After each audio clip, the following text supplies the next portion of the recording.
ازيكم؟ عاملين ايه؟ ناس كتير قوي بتقول الحمد لله. فعلا الحمد لله، بس في ناس كتير بتقول ان اللي بيحصل لي كده ليه الناس بدأت تتكشف قدامي، ليه الناس بدأت تبقى غريبة. في اللي بيقول الحمد لله ان هو عارف اصحاب جداد وناس جديدة عليه يعني، بس الحمد لله ان الواحد لحد دلوقتي ما ماتش عشان الناس اللي بتكذب عليه، عشان الناس اللي تفاجأت بيه. تفاجأت بناس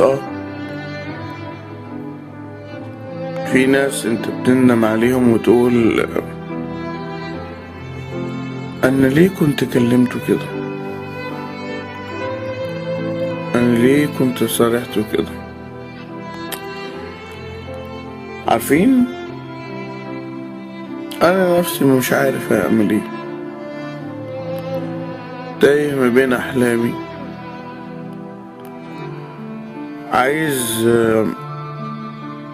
انجح واحب،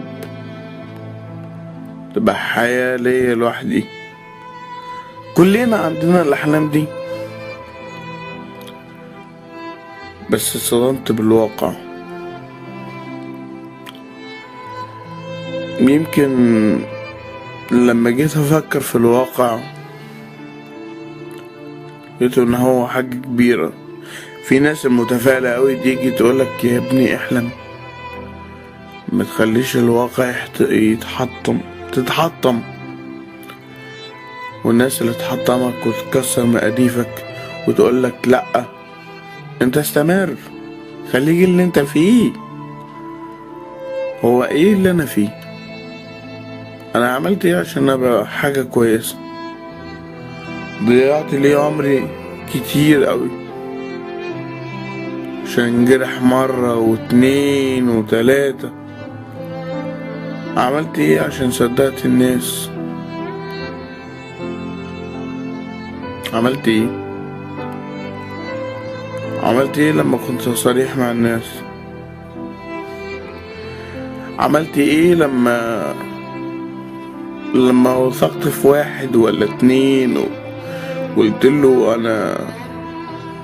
انا ايه؟ مش عارف. انا عارف ان هو الموضوع كبير وطويل ورخم، بس نفسي حد يسمعني.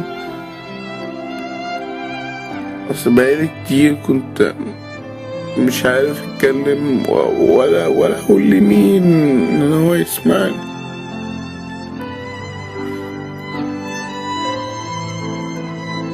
الحكاية بقت خلصانة،